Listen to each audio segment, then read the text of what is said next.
Mettez « crottin de chèvre » dans Google Translate et on vous dira que cela signifie de la bouse de chèvre. Donc, s'il apparaissait sur un menu, vous pourriez laisser passer. Hélas, vous écarteriez un délicieux fromage à base de lait de chèvre qui est souvent servi en entrée en France. De tels malentendus expliquent pourquoi Google admet que son outil gratuit, utilisé par environ 500 millions de personnes, n'est pas destiné à remplacer les traducteurs humains. Les touristes peuvent accepter quelques confusions car la technologie est bon marché et pratique. Mais lorsque les enjeux sont plus importants, peut-être dans les affaires, le droit ou la médecine, ces services sont souvent insuffisants.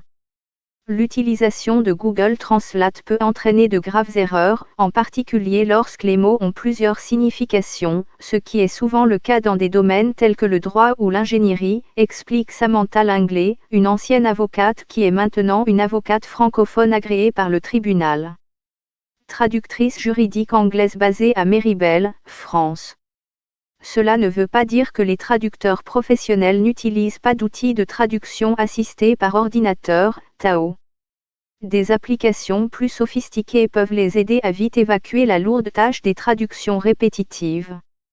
Les TAO sont même utilisés de nos jours dans le cadre des études en langue moderne. Alors, à quel point sont-ils efficaces ? L'un des nouveaux outils les plus populaires est l'écouteur de traduction. Habituellement jumelé à une application pour smartphone, il collectionne les langues étrangères parlées et les traduise pour l'utilisateur. Il a fallu des décennies de recherche pour créer un cadre d'algorithmes conçu pour reconnaître les modèles de la même manière que le cerveau humain un réseau de neurones, explique Andrew Ochoa, directeur général de la start-up américaine Waverly Lab, qui produit des écouteurs de traduction. Combiner cela avec la technologie de reconnaissance vocale nous a permis de faire un énorme bond en avant en termes de précision. Rajoute-t-il. Il ne fait aucun doute que les outils de TAO ont éliminé une partie du travail difficile des traductions de textes comme les manuels d'instruction ou les questionnaires, explique Paola Grassi, basée à Milan, traductrice professionnelle pour Workbank, une agence mondiale de marketing et de traduction.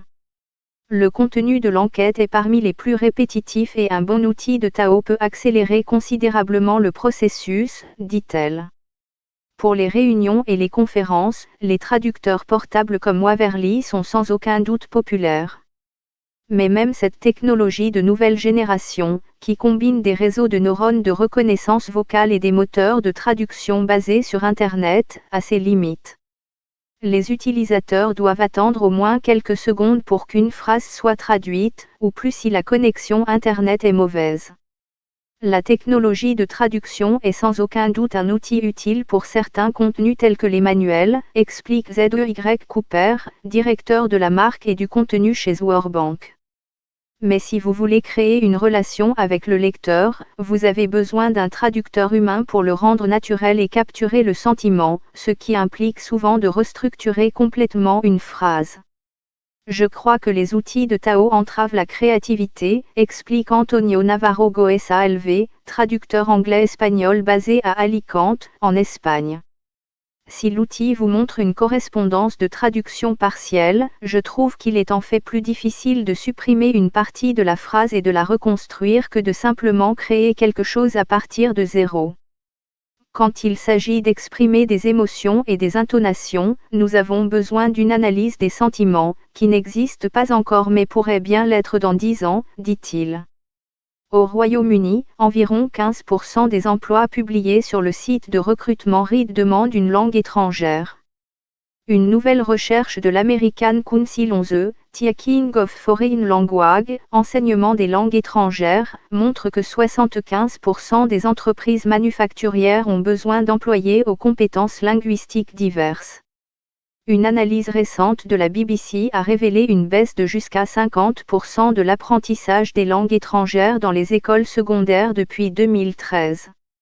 Nous nous engageons à faire en sorte qu'un plus grand nombre d'élèves étudient les langues, c'est pourquoi il est désormais obligatoire dans le programme national pour tous les enfants de la 3e à la 9e année, a-t-il déclaré.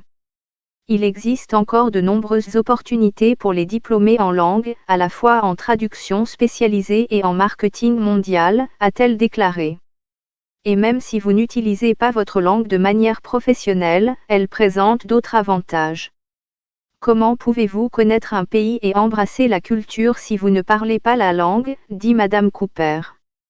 Même avec les applications activées par la voix disponible, vous allez toujours passer à côté de quelque chose.